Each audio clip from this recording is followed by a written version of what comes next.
সবাইকে ক্ষমা করলে তোমাকে ক্ষমা করবো না। সে গেছে, ব্যস্ত শেষ। ও যদি ক্ষমা না করে, কাফির মতো মানুষ যদি ক্ষমা না করে, তা হইয়া ব্যস্ত পায় গ্যাস। আমার মনটা এককাল কেমন জানি করে। ও আর জীবনে কোনো সময় ওর বাচ্চা থেকেও লাভ নেই, মরে গেল লাভ নেই, ব্যস্ত শেষ। ওর একখানে জুলাই টানাই থুয়ে দেখে গ্যাস। তাহলে কি কবুল বলবো? কথা কি ক্লিয়ার না ভেজাল আছে? কথায় কোনো ভেজাল নাই, ঠিক আছে, কিন্তু আমি তো মাইয়ের চিনি।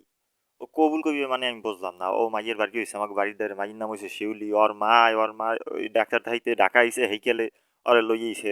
ও আবার হ্যাঁ যে ছুট্টে মুট্টে কইছে বই মেলা দেখতে হেইনে গুনে হেইনে আইছে অদুগ্গ গুড়ো বেড়া। এক হাই স্কুলে পড়ে, আর এক মনে হয় যে হবাই খোলে। হেই মেয়ের কবুল কইবা কপাল। এই আছে আল্লাহর দুনিয়াতে। এই শুনো, কয়টা ফুল নিছো? ইয়া সেলফি নিছো কয়টা? ওইটা হ্যাঁ হিসাব করে ওইটা ফুল নিয়ে এসো।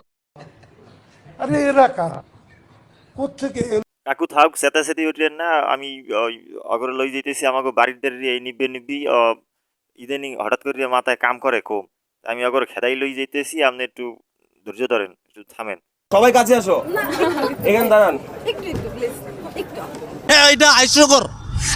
খবরদার আর হংকে কেউ যাইয়েন না। আল্লাহ কিন্তু ওই জিনে আছে, আর হালারে হিন্যাগো পাগলা কুত্তে কামড় দেয় সয়, কিন্তু আপনাকেও কামড় দেবে। সাবধান, যাইয়েন না, মানা করি কথা কইলে শোনেন। নাহলে আবার এই 14টা সেলাই কিন্তু আবার ওই লাগান লাগবে। So be careful. প্রেমিকের মন পড়া সহজ নাকি বই পড়া সহজ? অবশ্যই বই পড়া সহজ। আর যদি এই যে ফেসবুক স্ট্যাটাসের মতো পাগলা পাগলা বই, তাহলে আরো সহজ। যদি এগুলা আসলে রবীন্দ্রনাথ ঠাকুরের বড় গল্প কবিতার মতো হইতে, তাইলে হয়তো বা পড়তে একটু কষ্ট হইতে বা বুঝতে সমস্যা হইতে, লিজেন ছাড়া বোঝা মুশকিল আসলে। কিন্তু অ্যাজ এ অবস্থা আমার মনে হয় যে যারা বাটন সেট চালায় এই লোক কোনো খবর নাই, বা আন্ডার 5 পেয়ার সেরা হয়ে বসবে।